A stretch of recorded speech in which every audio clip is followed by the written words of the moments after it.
Hello, everyone. My name is John Sierra, and I'm a Tolkien scholar. What that means is that I have dedicated a rather large portion of my life to the study of J.R.R. Tolkien, and as such, have gained a lot of knowledge and insight about his works, and I am, generally speaking, the kind of guy that you can come and ask any sort of question about the works of J.R.R. Tolkien, and sometimes it will be something that is a very complicated answer, and you may expect that. Other times it may seem like it's going to be a simple answer, but I'll have a lot to say about it, because that's what Tolkien scholarship is all about. Anyway, if you have any kind of questions about The Hobbit, The Lord of the Rings, The Silmarillion, any of his other works, his translations, his work in academic fields, just basically anything about Tolkien, you could ask me, and if I don't have a quick answer for you, I will research and get back to you. Anyway, the way that you can ask me a question is quite simple. You can go into the comments section and ask me a question right there, and I will answer it by reply. However, if you want to be featured in a video, there's a website out there called Quora, and that's where I source the answers for these videos from. So there's a link to my Quora account in the description of this very video, and in fact all of my videos, at least all of my question and answer videos. And there what you can do is you can go there, click to ask me a question, and I'll answer it. Of course, you have to make an account, but it's very easy to do that. As a matter of fact, I'm pretty sure you could use like your Google account or your Facebook account to sign up for Quora. And if you ask any kind of question related to The Lord of the Rings or anything Tolkien related on there, after you submit the question, there is going to be a list of names of people that you could tag, meaning that you're asking them the question. And my name is going to be on or near the top of that list, so you can get to me there as well. I do get questions every single day, and every week I source the very best of them and the most interesting of them for these YouTube videos. So like I said, if you just want me to answer you, a comment is fine. If you want to be featured in a video, and asking through Quora is the way to go. That being said, just very quick channel update. We are nearing 2,000 subscribers as I record this right now. 1855 is the number, so that's interesting. I'm really, really happy about the direction the channel has taken and everything, and there are going to be some things happening on the channel. We are working towards being able to stream on the channel, which I technically can, but there's a bit of a complicated bit of mess behind it and my streaming software and everything. So we're working towards that, and it is going to happen. But right now I also stream on Twitch. I actually stream every day, usually gaming content, but twice monthly on Thursday nights I do stream Tolkien related content, which includes reading. We have done the entirety of The Hobbit, and we're in the middle of the Fellowship of the Ring. And of course, if you can't view these live broadcasts or you just don't want to deal with Twitch, they are uploaded here after the fact. And we also have the Council of Tolkien, which is a live podcast with myself and Matt Richardson and Sid Kemp, who are also great minds in the Tolkien sphere. So anyway, that's what's going on. But I want to do a reading for you now, and I have the Fellowship of the Ring here, being the first part of The Lord of the Rings. Actually, in 2 days, I'm recording this on the 19th of November, and if you're a member, you'll be seeing it on the 20th. And of course, if you're not a member, it goes up about a week later. So you'll have missed the stream. But on the 21st, we are going to be doing another reading of The Lord of the Rings, The Fellowship of the Ring, which is why I have it handy here. I wanted to read the very last bit of Book 1. And when I say Book 1, I don't mean the entirety of this book, because each of the volumes that make up The Lord of the Rings is broken into 2 parts, which Tolkien called books. So if you, for example, open up The Two Towers, which is the second volume, the first thing you'll see is Book 3. And then halfway through Book 4 and such. And Book 1 comprises everything from the start of the story to Frodo arriving in Rivendell. And so I wanted to read the part where Frodo reaches the ford of Bruinen, and he's chased down by the Nazgul, and then they are swept away by the river. And if you remember the film, it was a very memorable part. And the reason that I wanted to do this, I loved seeing it in the film, even though they were changing some things around. I loved the way that they did the waves looking like horses. There were no riders on the horses, but that's fine. It was a very small change there. But I love the way it looked and the way they did that. The Fellowship of the Ring was a beautiful movie when I saw it back when it came out. And it still holds up today. But anyway, I do have a question that I'm going to answer later, specifically about Arwen's role in the film and how it may have differed from the book. And I'm going to go into great detail there about how Arwen was not in this part of the book. And I'm going to read you that part. And it was actually Glorfindel who was the elf. And it's funny because they've done The Fellowship of the Ring twice as a film. The first was Ralph Bakshi's The Lord of the Rings in the 70s, which was all of The Fellowship of the Ring and about half of The Two Towers, and then he never continued it, unfortunately. And in that, they took Glorfindel out and replaced him with Legolas, which made a little bit of sense. Not a lot of sense. There were some issues there as well. But it made a little bit of sense to introduce Legolas there. Peter Jackson chose to follow Ralph Bakshi's example of not using Glorfindel, but he chose Arwen. And there are reasons why he did that, and they're very good reasons. But also, people wonder, well, what was it like in the book? And the question that I'm going to answer later on in the video has to do with that. And I wanted to mention, and I'm going to talk about this in greater detail later, how a lot of people say that Glorfindel's part was taken by Arwen, but she actually took more than Glorfindel's part. She took a little bit of Frodo, a little bit of Elrond, a little bit of Gandalf as well. So that being said, I'm going to read that part to you because it is going to be relevant later, and it is a great part of the book. So we're going to start here. The hobbits were all still weary when they set out again early next morning. There were many miles yet to go between them and the ford, and they hobbled forward at the best pace that they could manage. "Our peril will be greatest just ere we reach the river," said Glorfindel, "for my heart warns me that the pursuit is now swift behind us, and other danger may be waiting by the ford." The road was still running steadily downhill, and there was now in places much grass at either side, in which the hobbits walked when they could to ease their tired feet. In the late afternoon they came to a place where the road went suddenly under a dark shadow of tall pine trees, and then plunged into a deep cutting with steep, moist walls of red stone. Echoes ran along as they hurried forward, and there seemed to be a sound of many footfalls following their own. All at once, as if through a gate of light, the road ran out again from the end of the tunnel into the open. There, at the bottom of a sharp incline, they saw before them a long, flat mile, and beyond that the ford of Rivendell. On the further side was a steep brown bank, threaded by a winding path, and behind that the tall mountains climbed, shoulder above shoulder and peak beyond peak into the fading sky. There was still an echo as if of following feet in the cutting behind them, a rushing noise as if wind were rising and pouring through the branches of the pines. One moment Glorfindel turned and listened, then he sprang forward with a loud cry. "Fly!" he called. "Fly! The enemy is upon us!" The white horse leaped forward. The hobbits ran down the slope. Glorfindel and Strider followed as rear guard. They were only halfway across the flat when suddenly there was a noise of horses galloping. Out of the gate in the trees that they had just left rode a black rider. He reined his horse in and halted, straying in his saddle. Another followed him, and then another. Then again 2 more. "Ride forward, ride!" cried Glorfindel to Frodo. He did not obey at once, for a strange reluctance seized him. Checking the horse to a walk, he turned and looked back. The riders seemed to sit upon their great steeds like threatening statues upon a hill, dark and solid, while all the woods and land about them receded as if into a mist.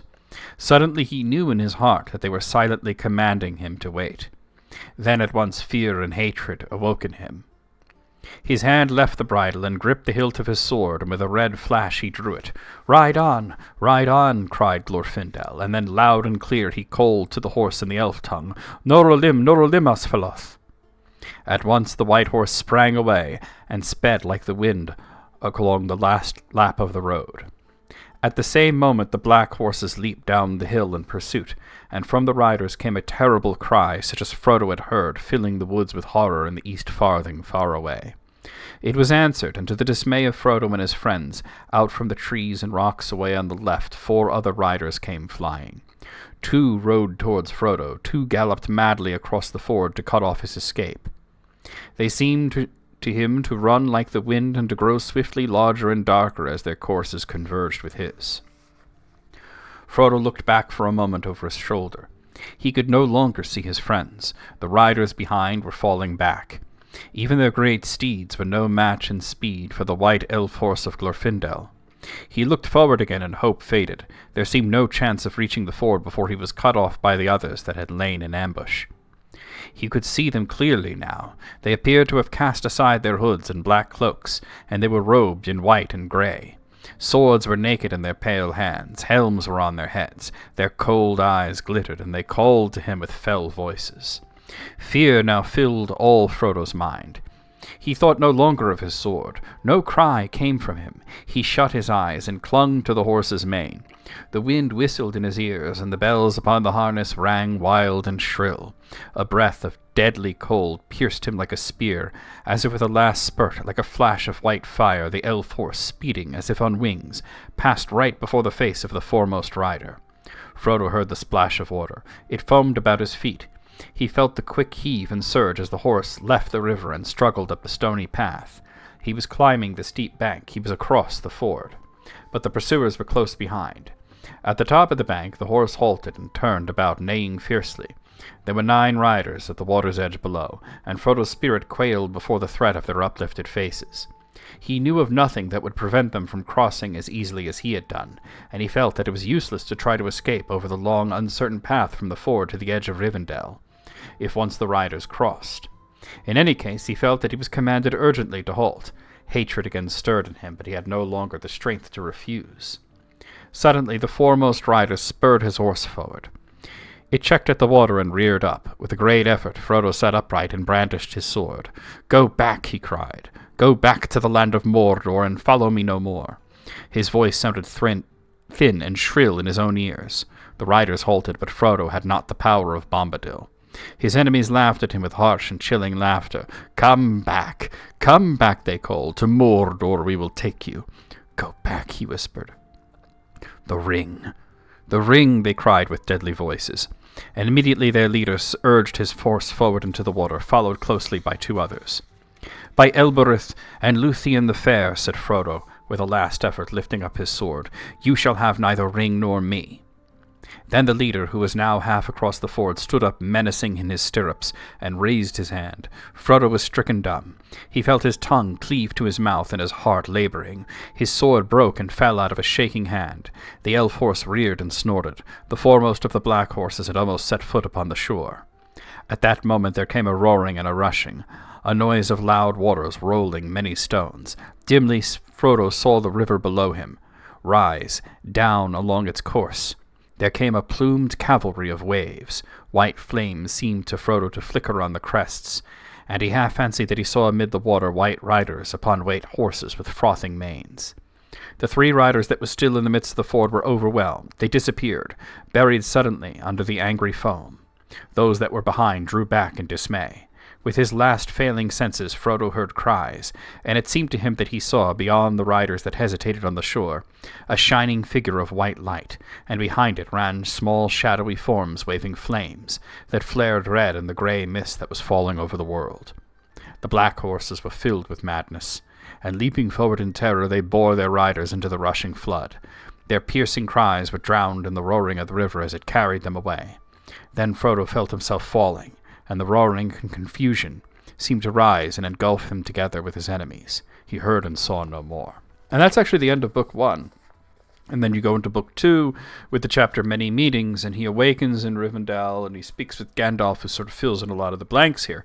Now, I'm going to talk more later when I get to that question specifically about the role of Glorfindel here and how it relates to the role of Arwen in the film version, and how she takes not only Glorfindel's role, but also a little bit of Frodo and a little bit of Gandalf and a little bit of Elrond. But right now I wanted to speak a little bit about Frodo's perception here. Now, notice there's some differences here. They are not all immediately caught in the flood. 3 of them are swept away, one of which is surely the Witch-King, as he is the leader, and the others sort of, no, hold on, let's not go into the river. And then he sees something. But before I get to that, I'm going to back up a little bit and explain the way that he saw the Nazgul earlier. He did not see them as invisible. He saw that their cloaks were back, and he was able to see their helms and their hair and their robes, which is the way that he described them at Weathertop when he put on the One Ring and he saw them in the Wraith world. Because the One Ring, it doesn't really make you invisible. per se. What it does is it draws you into the wraith world. And most people cannot perceive the wraith world. There are exceptions, of course, such as Tom Bombadil. He can perceive the wraith world. So when Frodo puts on the ring in the house of Tom Bombadil sees him just fine, even though Sam and Merry and Pippin cannot see him. Bombadil can. So that's interesting right there. When he sees the Nazgul at Weathertop, right as he's stabbed by the Witch-King with the Morgul blade, he sees what they really look like, because they're invisible to most eyes. And now he's in the wraith world. They can see him clearly. Everybody else looks sort of shadowy and blurry, but now suddenly they see him. And this is important. They've compelled him magically through their command to put on the ring and to put himself into the wraith world, because there are 4 hobbits, and they don't know which is the important one, which one has Sauron's ring. And now they know. And now they know who to go after, who to stab with the Morgul knife. That being said, he describes them as wearing these white robes. And I actually have a question about this later that I'm going to talk to. Is another reason to talk about this. Wearing these white robes and these helms and such. Now, Frodo is seeing them in the same way now, but he's not wearing the ring. He's starting to slip bodily into the wraith world because of the Morgul wound that he got. So he is seeing them without their sight, and he sees behind the Nazgul driving them and their horses into the rushing flood, so that they also will be swept away. 3 of them have already been swept away. 6 of them now are forced into this flood by a shining figure. That's Glorfindel. And not all elves are like that. A lot of people mistakenly believe that Frodo with the ring would see all elves like this, or perhaps all high elves like this. Glorfindel is actually special. He had died once already, and he had returned, as many elves do, as all elves eventually do. They can't really leave the world upon death. Sometimes they can get stuck in Mandos if they have misbehaved. Namo will keep them there, but they're still technically alive in a way. They just don't have a body. Glorfindel returned to Middle-earth. He's the only one of the elves that died in Middle-earth and went to the Undying Lands and exited Mandos and then came back to Middle-earth because he's on a mission from Manwë. And he was given what Tolkien referred to as additional angelic powers by Manwë. So basically, Manwë ascended Glorfindel beyond the powers of a normal elf and almost as an angel. He's not an angel, but almost as an angel. He has angelic powers, much in the way that the Witch-King, as a mortal man after this, when he goes back to Mordor, Sauron gives him, as Tolkien put it, additional demonic power. The Witch-King is a mortal man. He's not a demon, but he's given demonic power. So the Witch-King and Glorfindel, they have a very strong connection going back to the Wars of Angmar. The prophecy about the Witch-King's death was made by Glorfindel. They are 2 sides of the same coin in a sense. One was given demonic power, one was given angelic power. So this is the way that he's seeing Glorfindel, and then dark, shadowy figures waving light. That's Aragorn and the hobbits using fire, because the Nazgul are very afraid of fire, using fire to drive them into the Fort of Bruinen. Of course, I'm going to talk about the Witch-King and the Nazgul's clothing in an answer in a bit, and I'm also going to talk in a different one about Arwen and the films. And so this is definitely why I wanted to read this part of the book for you today, because this was very relevant to 2 different questions, actually, that I'm going to be answering today. But anyway, we have 15 questions to get to, and this time it's actually going to be 15. I realized in the previous episode I said a different number. I think I said 15 and there was only 14, or there was one less than what I said. There was one that was cut for time. We're going to be doing it today. So anyway, let's get to your first question.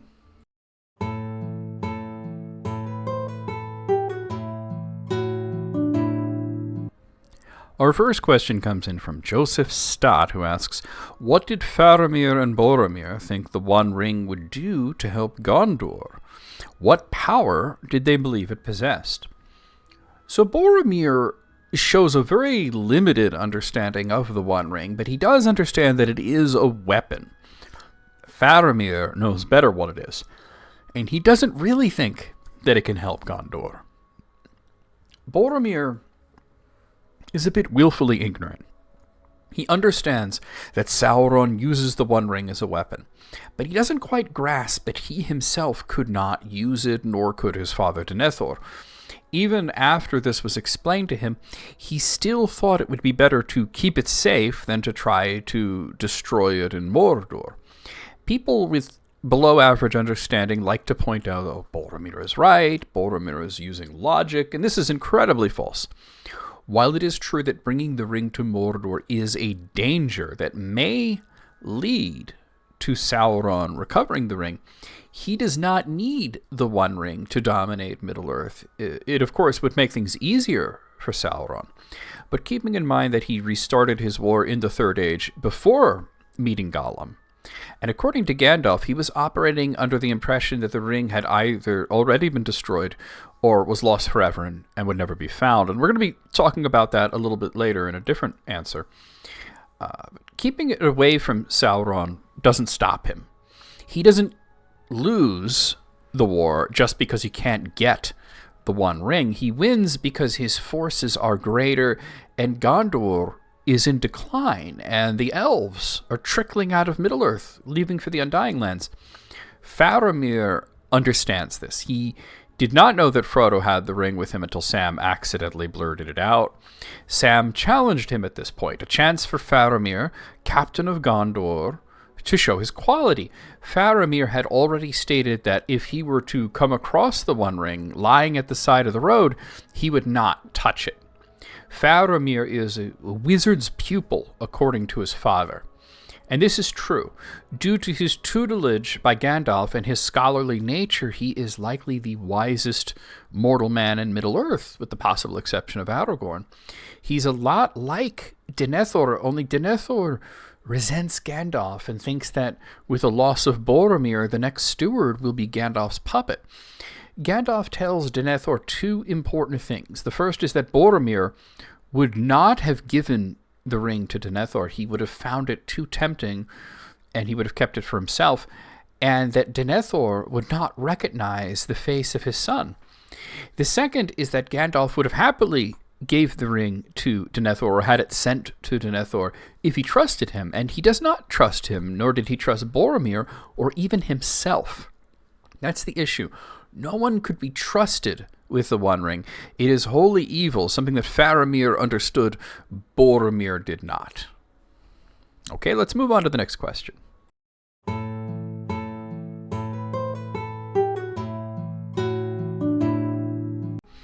What is the connection between Arwen's necklace and Frodo's ring in The Lord of the Rings? No connection at all. And it's not Frodo's ring, it's Sauron's ring, but that's just a bit of semantics. When I first saw the films, I assumed that the pendant that Aragorn wore was the Elisar, and that they had just missed the bit that it was supposed to be green. This is reinforced by the flashback shown where Arwen gives it to Aragorn. It is symbolic, a symbol of her love, sort of like an engagement ring. It's also important in the film to show Éowyn that Aragorn is spoken for. Just as in the book she realizes that Aragorn is engaged to an elf, and she really doesn't stand a chance. The necklace in the film, though, is different. It's called the Evenstar, and it serves a similar function to the Elisar, but it is more personal, specifically to Aragorn and Arwen. The book version, the Elisar, was made by likely by Celebrimbor for Galadriel. There were two versions of how the Elisar came to Aragorn. In one version, the Elisar was given by Celebrimbor originally to Eärendil, that's Elrond's father, who took it to the west with him, and then it was brought back to Middle-earth by Gandalf, who gave it to Galadriel, telling her that she would give it to the man who would become the king, and who would reunite Gondor and Arnor into one land. It passed hands a few times because Galadriel gave it to her daughter, Celebrian, and then Celebrian gave it to her daughter, Arwen. Arwen then passed the Elisar back to Galadriel with instructions to give it to Aragorn. It was sort of a wedding gift in a sense. In the other version of the story, Gandalf did not bring the Elisar back to Middle-earth, but rather Celebrimbor just made a second one, a copy of it, and he gave it to Galadriel as a token of his love, which she used to protect Lothlorien during the period that she could not use her Ring of Power. Either way, neither the Elisar nor the Evenstar have any connection to the One Ring other than being important and magically powerful pieces of jewelry. Okay, next question.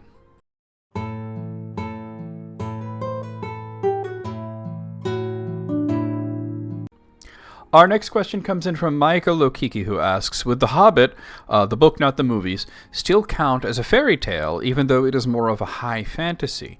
Absolutely. They are not mutually exclusive high fantasy fairy tales. They could be some overlapping there, at least according to the author. Tolkien had a specific definition of what a fairy story was, and he had a specific definition of what he thought constituted high fantasy. Not only are they not mutually exclusive, but most of his stories fit both definitions. In his essay on fairy stories, Tolkien defines a fairy story as having all four of the following attributes: fantasy, recovery, escape, and consolation. In letter 131, Tolkien describes his definition of fantasy being high, in which he says it's purged of the gross and more fit to an adult mind of a land now steeped in poetry. So The Hobbit absolutely qualifies as both of these things, as does The Lord of the Rings. All of the stories in the Legendarium are high fantasy, while some of them are tragedies that are not really part of the fairy story genre, according to the author. An example of that would be, say, The Children of Hurin. It's high fantasy, but it's not really a fairy story. It has some of the elements. It has fantasy. It has escape. Recovery and consolation, not so much. The same could be said for the Fall of Gondolin. I think you get recovery, but you don't really get much consolation there. Beren and Luthien has all of them. So I would say that Beren and Luthien is a fairy story as well as being a high fantasy. Of course, The Hobbit and The Lord of the Rings are. The Silmarillion as a whole is more of a chronicle than a story anyway. It's a collection of stories, so it's kind of difficult to call that a fairy story. There are fairy stories within it, such as Beren and Luthien, but a lot of the stories in there are quite tragic and thus not really fairy stories. Not to say that fairy stories can't contain any tragedy, it's just that they tend to have happy endings, is what I'm getting at. Okay, let's move on to the next question.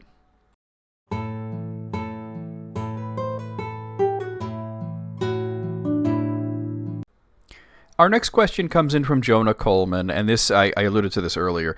Did Sauron understand that if the ring was destroyed, it would leave him powerless? It seems not, based on the fact that at the Council of Elrond, Gandalf indicates that Sauron thought it had already been destroyed.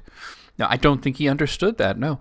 Sauron, upon meeting Gollum, realizes two things. One, the ring was not only still out there, but had been found. The other thing that he realized was that the ring has this seductive effect on people, and he came to believe that no one could destroy it. A lot of people seem to think that Sauron made the ring like that on purpose so that no one would want to destroy it, and that's incorrect because Sauron never imagined that anybody but himself would ever have the ring in their possession. Sauron would never allow somebody else to have his ring, and it was taken from him by force. So he never imagined that situation even coming up, so he didn't purposefully make the ring hard to destroy by making it seductive. Now, oftentimes, I like to point out that, yes, Sauron, before meeting Gollum, thought that the ring was either completely lost and would never be found, or was destroyed by his enemies long ago. Now, and then people flock to the comments. How could he think that if he's still around and he's able to use his power? That proves that he couldn't have thought that. This answers itself in a sort of bizarre way. Why would Sauron know that the destruction of the ring would mean the breaking of his power? Even the elves wondered what the destruction of the ring would mean for their own rings. Some of them believed that the three would retain their power as they were never touched by Sauron, while others, such as Elrond and Galadriel, believed that they would lose their power as they were still bound to the One, and that is indeed what happened.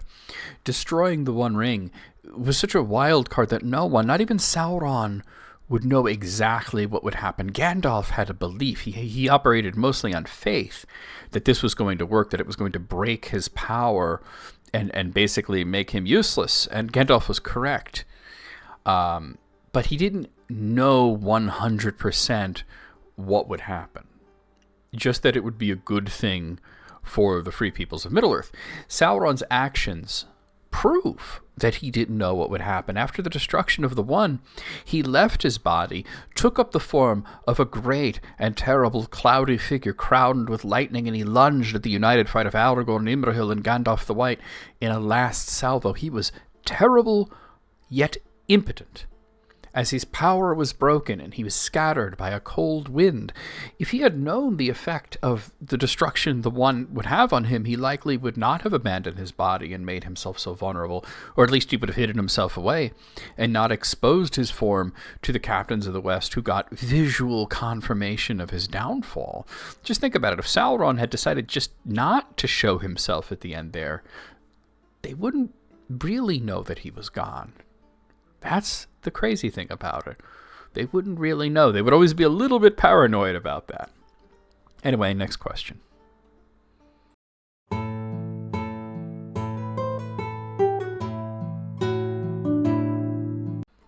Our next question comes in from Michael Brett, who asks, why didn't Saruman attempt to recruit Radagast the Brown into joining him like he did with Gandalf, and use his powers and animal friends to find the One Ring or rival Sauron together as wizards? Really simple answer here. Saruman didn't like Radagast. It just comes down to that. When the Istari, that's the wizards, were formed, there were two volunteers, Curamo, that's Saruman, and Alatar. He became known as Maranatar the Blue. Alatar asked to take along his good friend Palando, who became Ramastano the Blue. And Manwë chose Olorin, that's Gandalf, personally. Curamo wanted no companion, but he had one foisted upon him, as Yavanna chose Eärendil, who became Radagast the Brown, to go along specifically as a companion for Curamo. So Saruman is very much the I work alone sort of guy. He insisted on leading the White Council, even as the creator of the council, Galadriel, wished to cede her leadership to Gandalf. He did not ask for, nor did he want a companion, and he resented the reasoning that Radagast was supposed to teach him the virtues of patience and mercy. He thought of Radagast as weak and lesser than him, and only someone to be used. Saruman had this intense grudge against Gandalf as well, but at least he respected Gandalf, and he respected his abilities, even if he didn't actually like him. On the other hand, he doesn't respect Radagast at all. So he used Radagast, he learned how to talk to birds from him, he tricked him into getting Gandalf to come to Isengard at a specific time, but other than that, he didn't really have much use for him. Okay, next question.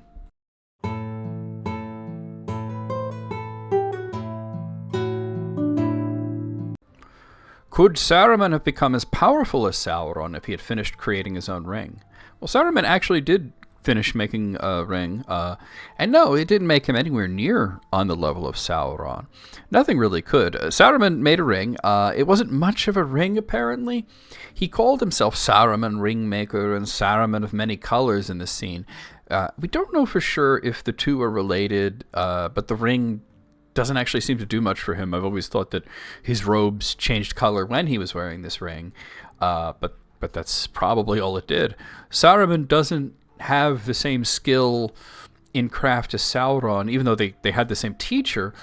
Even if Saruman had created something like the One Ring, he would also have to create or have created other rings of power to bind to it, and he would have to pour a great deal of power into it, and Saruman is less powerful than Sauron. Nothing really was going to make Saruman on the same level as Sauron. Even Gandalf, being upgraded to the White, he called himself the second most dangerous being in Middle-earth, second to Sauron, and this was after God himself gave him additional power. The reason is that the wizards are incarnates. They are bound to limited flesh and blood bodies, while Sauron is still a spirit that just wears a body like clothes, so he's not as limited. So nothing was really going to raise Saruman to that level unless he was able to unincarnate himself somehow and regain the full breadth of his angelic power But then even then, he's still not on Sauron's level, because not all of these angels were created equal. Just like the Valar, there was the strongest, Melkor, and the weakest was probably Nessa, And with the Maiar, the strongest, Eonwa, Sauron's up there as well, Ose, and then there are ones that really aren't all that much to talk about. Some of them took the forms of plants, according to Tolkien, so some of them really weren't out there doing a whole lot. Okay, let's move on to the next question.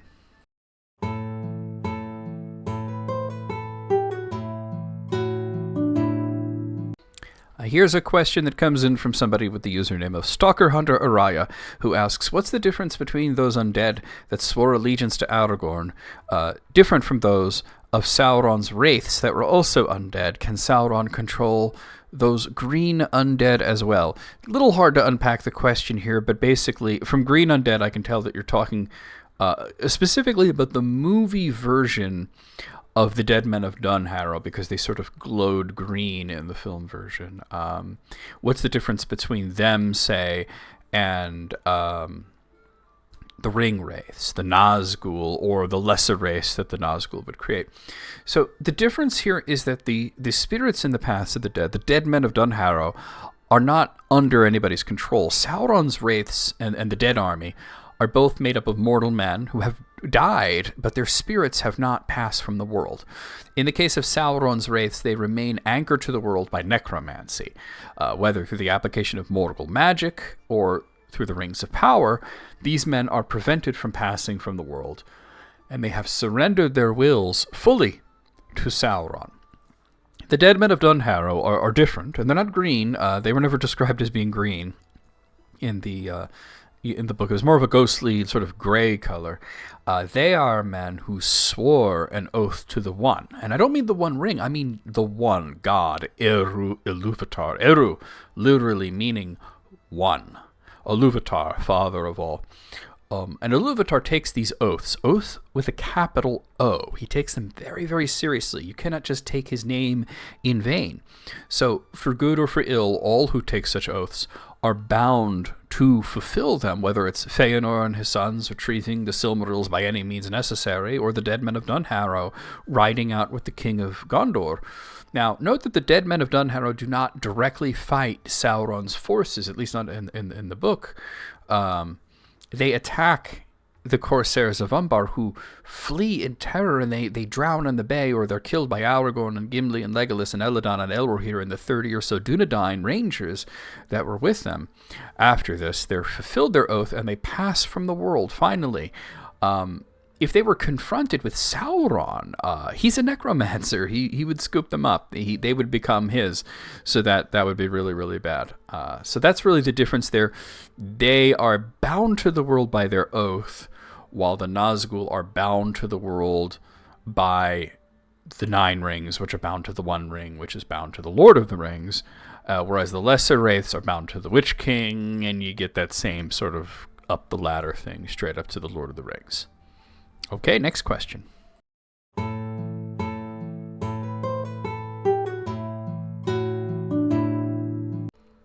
This next question also comes in from Stalker Hunter Araya, who asks, they say there's no other passage towards Mordor since it's surrounded by mountains, but besides this Black Gate and Shelob's Lair, there's an empty space that goes around the mountains if they went south of the Sea of Rhûn.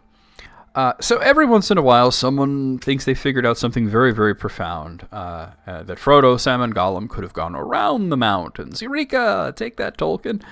No, it doesn't work like that. Let's look at the map. You'll notice that the Black Gate is at the very northwestern corner of Mordor, and to the south of that is Minas Morgul.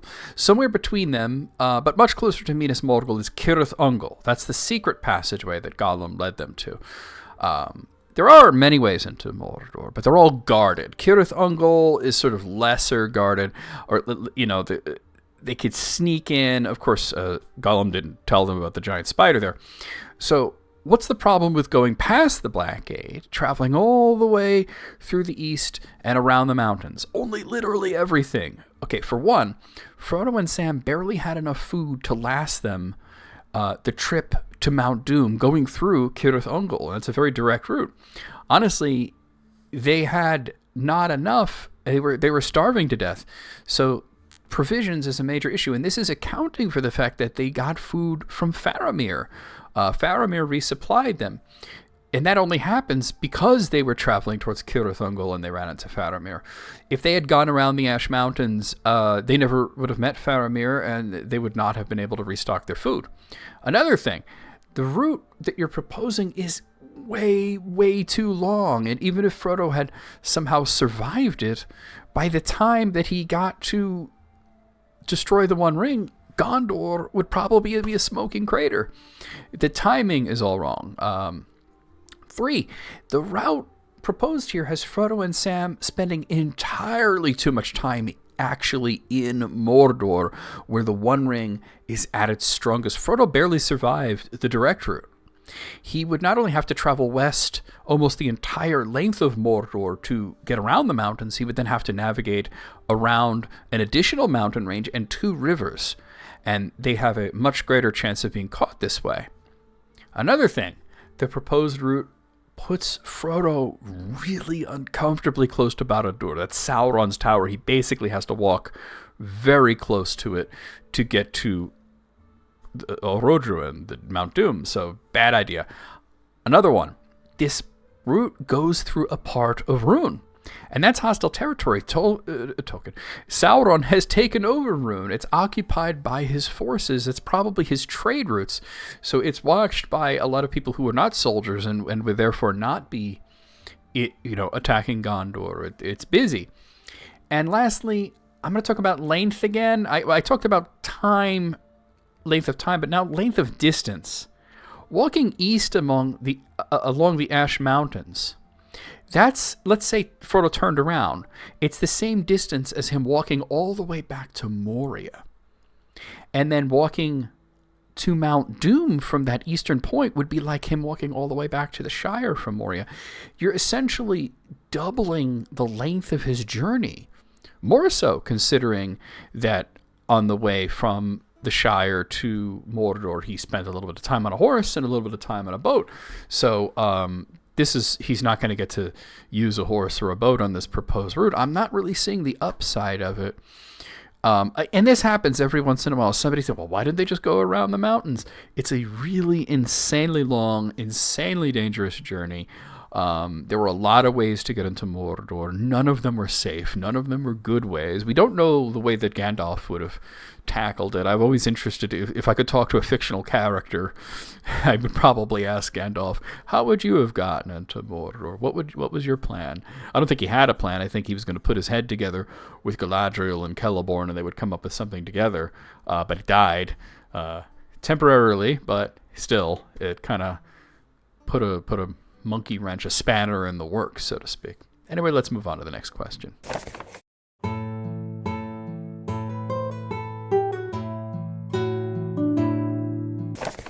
So here's the one from the thumbnail and the one I talked about earlier about the Ford of Brunnen. And this comes in by the request of Ben Williams, who asks, what was Arwen meant to be doing for Frodo in the Fellowship of the Ring movie after the Nazgûl are swept away by the river? Is there a book parallel to this? So there's a book parallel, but it does not contain Arwen.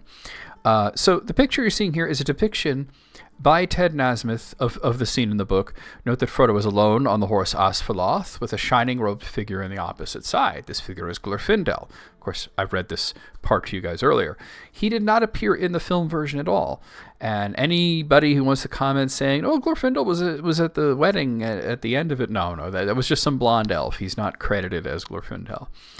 The film usually did. It compressed the story a bit to make it work for film. Frodo gets stabbed. Aragorn does what he can. They try to rush him to Rivendell, but he's fading fast. Arwen shows up, spirits him away. She gets chased by the Nazgûl. She stands up to them. She summons the wave, drowns the horses, scatters the wraiths. Frodo loses consciousness, and then we skip to him waking up in Rivendell. In the book, well, you heard some of it earlier, Frodo was doing okay, though he was fading. he still had the strength to travel. Eventually they met Glorfindel, who gives Frodo his horse Asphiloth with instructions to ride ahead to Rivendell and not turn back or worry about anyone but himself. Frodo is unable to do this. He's worried about his friends. So at the ford of Bruinen, and he's got this burning hatred for the Nazgul, he faces them. He invokes the name of Varda, that's Elbereth.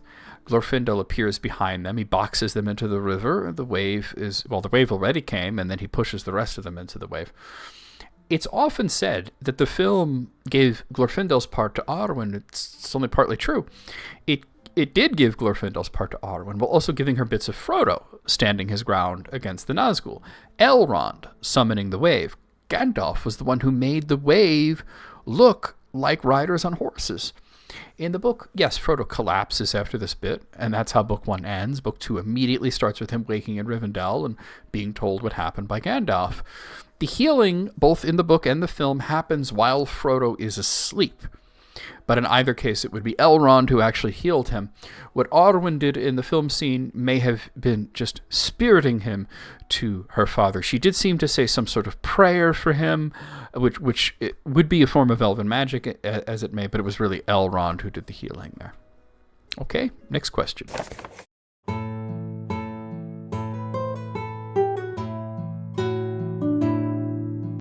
So our next question is also related to what I read earlier, and I said I was going to talk about this. What is the origin of the Witch-King's armor? So the Witch-King does not have visible armor. The Witch-King in armor is an invention of the films. In the book, we get no distinction between him and the other Nazgul during his appearance in Book 1, and when he returns with the greater demonic force in Book 5, he's described as black-mantled, referencing the black cloak that all of the Nazgul wear. It is also mentioned that he has a crown that sits atop nothing, as his actual form is not visible, though Merry sees 2 points that represent his eyes. Frodo is the only character that sees the Witch-King's true form, so let's look at his description from Book 1. And there's 2 parts that describe him. The second one I read earlier, this is the first one.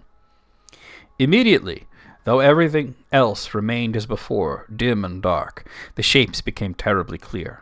He was able to see beneath their black wrappings. There were 5 tall figures, 2 standing on the lip of the dell, 3 advancing. In their white faces burned keen and merciless eyes. Under their mantles were long grey robes. Upon their grey hairs were helms of silver. In their haggard hands were swords of steel. Their eyes fell upon him and pierced him as they rushed towards him. Desperate, he drew his own sword, and it seemed to him that it flickered red as if it were a firebrand. 2 of the figures halted. The third was taller than the others. His hair was long and gleaming, and on his helm was a crown. In one hand he held a long sword, and in the other a knife. Both the knife and the hand that held it glowed with a pale light. He sprang forward and bore down on Frodo. So Frodo describes all of the Nazgul as wearing robes and helms. The presence of helms suggests that they are likely wearing armor under their robes, but it's not visible to most people, and even Frodo can't see it. He only sees the helms. So the Witch-King is the tallest. He has a crown atop his helm, and he's the one to stab Frodo. Whatever armor they may have had in the Wraith world is likely what they were wearing when they became Wraiths. And as they were already followers of Sauron, it was probably whatever he gave to them. Okay, next question.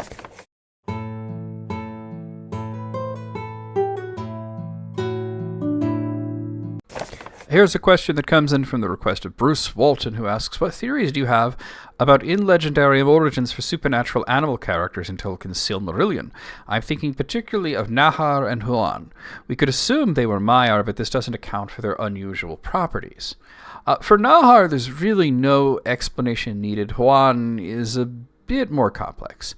The Valar could not change the doom of the children of Ilúvatar, meaning they could not make mortals immortal, they could not make immortals mortal, but this applied only to the children, elves, men, the adopted dwarves.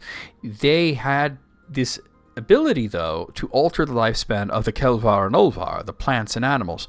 This is why all plant life and every animal found in the Undying Lands is immortal. That being said, there's no reason to assume a Maiar origin for Nahar. He was Roma's horse, and he bore him in his travels in Middle-earth, and he was assuredly immortal, but not an angelic spirit. While the Maiar's function is primarily to serve the Valar, and some would take on animal forms, such as the eagles of Manwë, I can't see the Valar riding around on other angels. At some point, Nahar must have mated with a normal Middle-earth horse, creating the lineage of the Mearus, which goes down to such beasts as Shadowfax, great horses and of a greater order than ordinary horses, but not spirits. Huan is a bit more complex. It was absolutely Tolkien's intention at the start that Huan, the Hound of Valinor, was a Maiar spirit. He did, after all, have the gift of speech. However, Tolkien later changed his mind. He stated that Huan was a dog, just an abnormally large, intelligent, and magical dog. Tolkien went through a similar thought process with Manwë's eagles. The earliest writings had them as Maiar, but then he downgraded both Huan and the eagles of Manwë to beast status, albeit a very high status for beasts.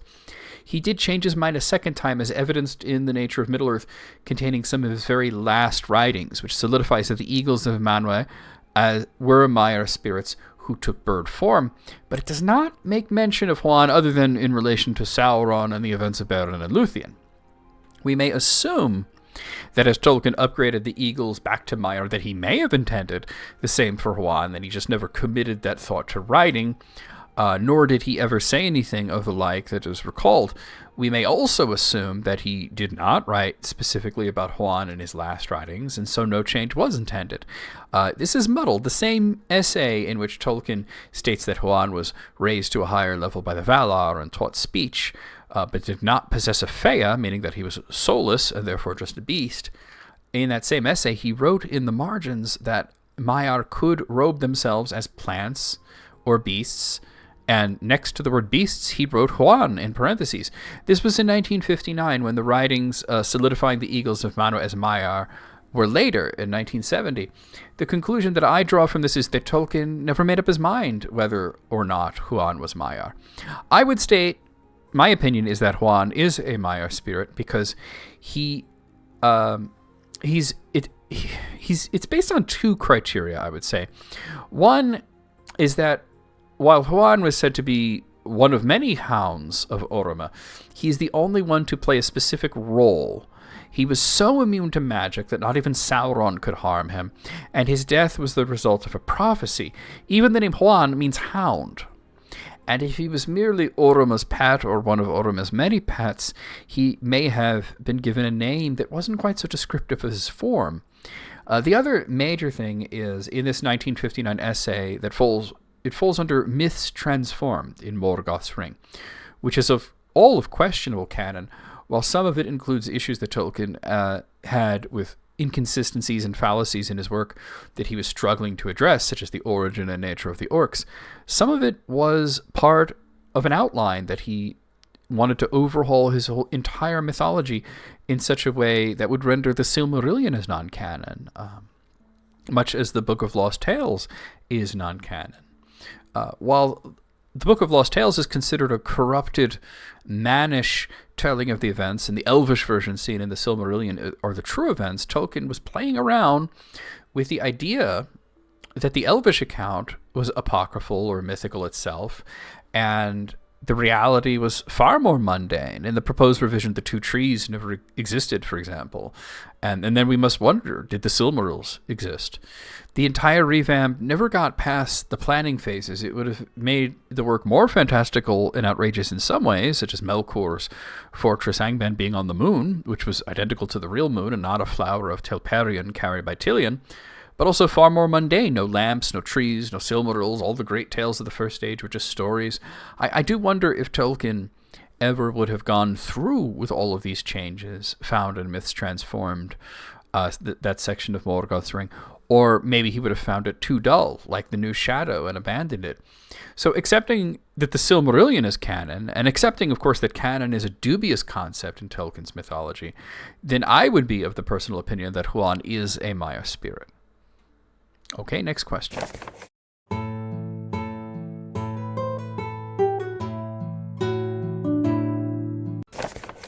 This question comes in from Austin Weaver, and I think this is a really fun one. He asks, what would be the scientific name for orcs? That's a very interesting question. Of course, Tolkien never delved into such things, though I think he may have found it interesting as a philologist, and he may have enjoyed coming up with Latin-sounding names for his various creatures to fit in with the Latin taxonomy used by scientists in the real world. That being said, there's of course no official correct answer here. There's only the opinion of anybody that you ask this based on their knowledge and what they personally find fair in terms of word choice.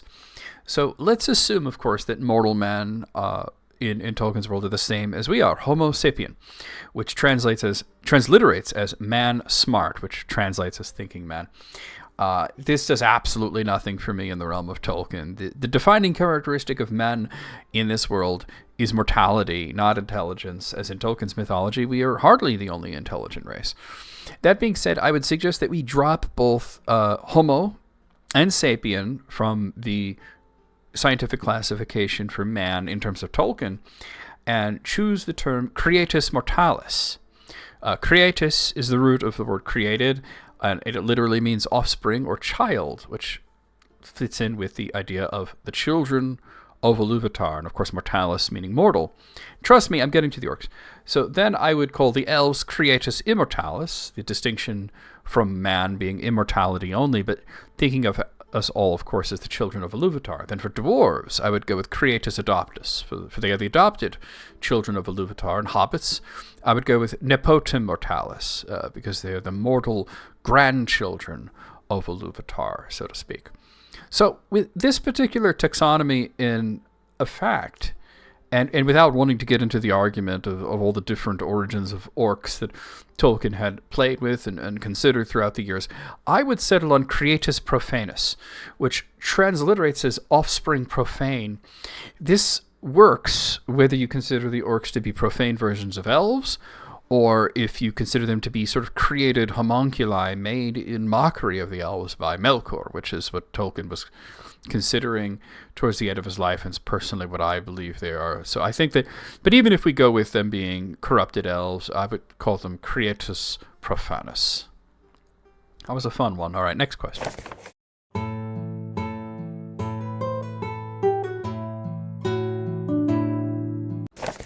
Is Gandalf afraid of anything in The Lord of the Rings? Absolutely, yes. And his fear actually defines his character. Gandalf is afraid of Sauron. Gandalf is afraid of failing. Gandalf is afraid of what may become of his friends in a world where Sauron is victorious. Gandalf is afraid of the trials that he and his friends must face. Gandalf is afraid a lot, and his fear was sort of the defining nature of his character and the entire reason that he was sent to Middle-earth. I'm going to read you a little bit of Unfinished Tales that tells us of this. Most of the remaining writings about the Istari as a group are unhappily no more than very rapid jottings, often illegible. Of major interest, however, is a brief and very hasty sketch of a narrative telling of a council of the Valar, summoned it seems by Manwë, and maybe he called upon Eru to counsel, at which it was resolved to send out 3 emissaries to Middle-earth. Who would go? For they must be mighty, peers of Sauron, but must forego might and clothe themselves in flesh, so as not to treat on equality and win the trust of elves and men. But this would imperil them, diminish their wisdom and knowledge, and confuse them with fears, cares, and weariness coming from the flesh. But only 2 came forward, Curno, who was chosen by Aule, and Alatar, who was chosen by Oroma. Then Manwë asked, "Where is Olorin?" And Olorin, who was clad in grey, and having just entered from a journey, he had seated himself at the edge of the council, asked what Manwë would have of him. Manwë replied that he wished Olorin to go as the 3rd messenger to Middle-earth. And it is remarked in parentheses that Olorin was a lover of the Eldar that remained, apparently to explain Manwë's choice. But Olorin declared that he was too weak for such a task, and that he feared Sauron. Then Manwë said that was all the more reason he should go, and that he commanded Olorin, illegible words follow, but that seems to contain the word 3rd. But at that Varda looked up and said, "Not as the 3rd," and Kurmo remembered it. So 4 of the 5 Istari, the wizards, were chosen specifically by the Valar. Ale chose Kuramo, that's Saruman. Yavanna chose Iwendel, that's Radagast. Aule chose Alatar, that's Morenatar. And Morenatar himself chose Palando, that's Romastano. Manwë himself chose Olorin, that's Gandalf, and Olorin initially balks. He says specifically he's weak, he fears Sauron, and Manwë says, well, that's all the more reason you should go. Saruman also feared Sauron, and it led to his fall, as he came to believe that Sauron was unbeatable by conventional fair means. He was also jealous of Gandalf, as we see here Kuramo remembered it, in relation to Varda's comment that though Olorin was chosen third, she did not see him as the third, hinting at his importance, and we know, and he was no lover of the Eldar like Gandalf was. So, what's the main difference? Saruman's fear led to his fall. Gandalf's fear led to his ascension. It's simple and it's twofold. For one, Saruman feared Sauron as unbeatable and decided to take foul means to try and usurp and overthrow him. While Gandalf feared what Sauron may do to people that he cared about. Saruman's fear is selfish. Gandalf's fear is selfless. He feared Durin's Bane, but he still took it on alone, possibly abandoning the quest to failure, putting his faith in Aragorn to see Frodo safely through, as he sacrificed himself. Even in The Hobbit, Gandalf was prepared to go out in a blaze of glory before the arrival of the Eagles of Manwë at the Battle of Five Armies, and was also prepared to destroy himself earlier in the story to take out Orcs, once again rescued by the Eagles. The other part of it, though, is that Gandalf is brave. And well, that's really the same part if you think about it. He's always willing to fight. He's brave. Now, brave doesn't mean fearless, like some people would wrongly believe. It means the ability to overcome fear. Gandalf is willing to put himself on the front lines, something that no other wizard did. Even Saruman, being the chief instigator of the expulsion of Sauron from Mirkwood, it's credited as a device of Saruman, meaning that he used some sort of trickery, not a frontal assault, as some like to imagine. He also came in force, while Gandalf had already ventured to Dol Guldur twice alone. So there you have it. Okay, next question.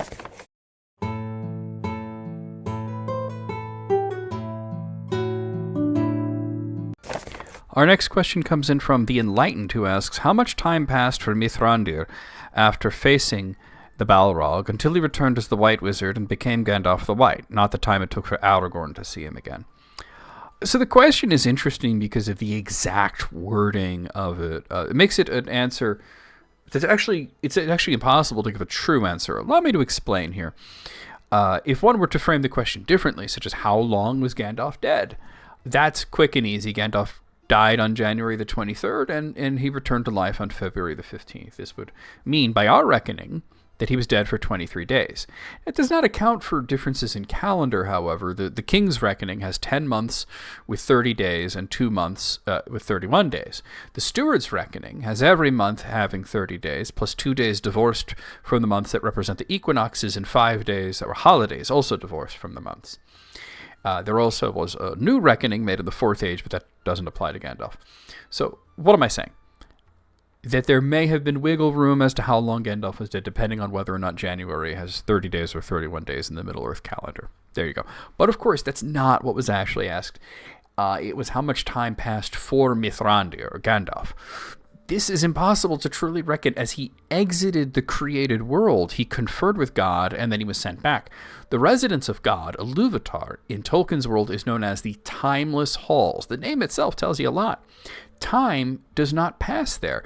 Gandalf may have experienced mere moments there and then was deposited 23-ish days later, or he may have experienced what he would think of as weeks there. While time exists in all parts of Arda, there are places that have a timeless quality, such as Lothlorien and the Undying Lands. The passage of time is not literally different there, but the perception of time is very different. So as for how much time Gandalf perceived while dead, it's impossible to answer that accurately. I suppose you could ask him, but he would not even speak of the road taken to the Timeless Halls. His comment to Aragorn seemed rather pointed, to not explain what lies beyond the world. I doubt that he would answer, or that if he did, that we would fully understand his answer. And now we move on to our last question.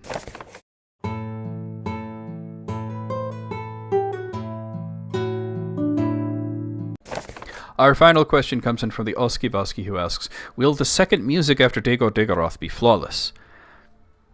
I would kind of hope not. The idea of the second music is an idea that would happen after Dagor Dagorath, which translates as the Battle of Battles, and would be the Ragnarok or Revelation-style apocalyptic event that would end the Legendarium. There were several early drafts and notes that most of them have one thing in common: the utter destruction of Melkor at Satan by the revived spirit of Turin. What happens other than that varies, such as Feanor recovering the Silmarilli and restoring the two trees, but what does this matter if the world's going to end? The reason that Melkor was not destroyed after the War of Wrath is that the world, Arda, is impregnated with his evil to an extent that it is Morgoth's ring.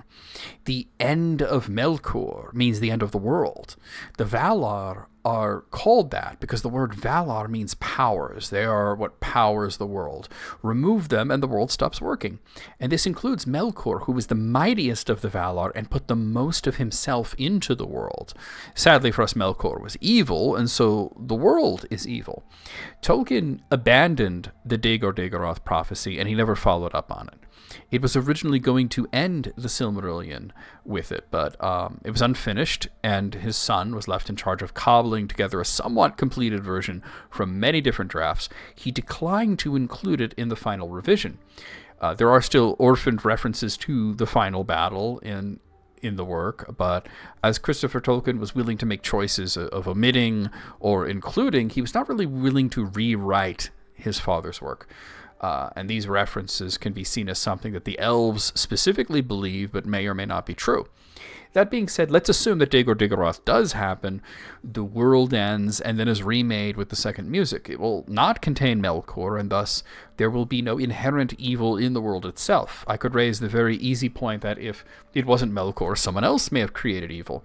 I could also point out that since the second music will contain the voices of not only God and all the angels, but also the children of Iluvatar, every man and every elf, and even every dwarf, according to their beliefs, and not all of them are great people. Even those that are not evil have flaws. Even the Valar have flaws. Aula had flaws, Namo had flaws, and so on. And they all worked around each other's flaws, as people do. So I would question whether or not a flawless world is even possible, or on a theoretical level. But rather than getting into all that, I'm going to take a different philosophy here and say that a flawless world is not only impossible, but not desirable. Now, this may come as a surprise to you here, but the rest of this answer is going to contain spoilers for a TV show called The Good Place. So if you've never watched it, and I'd recommend you do watch it, actually, you might want to skip ahead to the end of the video. So The Good Place was a comedy series that ran for 4 seasons, and it delved heavily into the philosophy of death and the afterlife. The 4 primary characters have all died, and they believe they have made it to the good place, essentially heaven. I realized that when I was watching this, that this was a deeply flawed place right from the get-go, and I surmised that they were really in the bad place, also known as hell. Though it did come as a surprise that when they did reveal this, that they were in the bad place, that the bad place was usually physical torture, and that the mental and psychological torture of the flawed good place was hell's experiment in a new way of tormenting people they felt deserved it.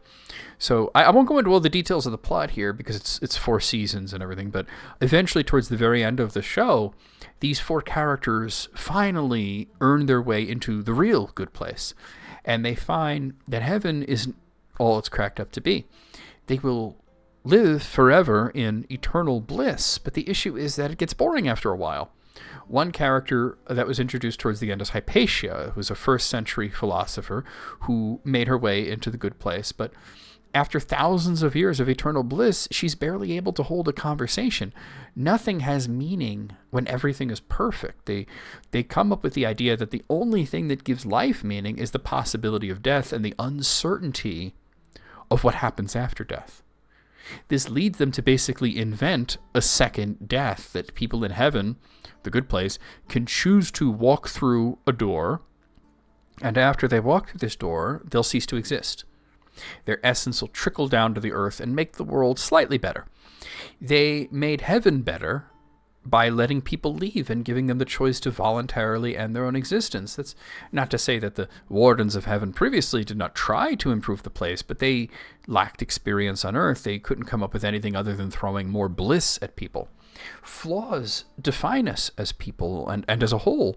That's why Melkor was told the following: "For he that attempteth this shall prove but mine instrument in the devising of things more wonderful, which he himself hath not imagined." On a similar track, Ulmo was told the following regarding Melkor: "Seest thou now here, in this little realm in the deeps of time, Melkor hath made war upon thy province? He hath bethought of bitter cold immoderate, and yet hath not destroyed the beauty of thy fountains, nor of thy clear pools. Behold the snow and the cunning work of frost. Melkor hath devised heats and fire without restraint, and hath not dried up thy desire, nor utterly quelled the music of the sea. Behold rather the height and glory of the clouds and the ever-changing mists, and listen to the fall of rain upon the earth. And in these clouds thou art drawn nearer to Manwe, thy friend, who thou lovest. Without evil, there's no heroism. Without danger, there's no courage. Without shadow, we don't appreciate light." I think on some level, I think on a lot of levels, Tolkien recognized this fact. The idea of the world not just ending, but being remade is an attractive prospect. The idea of the world not just ending, but being remade as perfect is not so attractive. It should be better, but should it really be flawless? Even if we accept flawless as a possibility, which I myself do not, do we really want that? That's the real question here, and I would say no. And it's funny because I basically just finished The Good Place just a little while ago, and then this question came through, and I was like, wow, this really helped me put into words.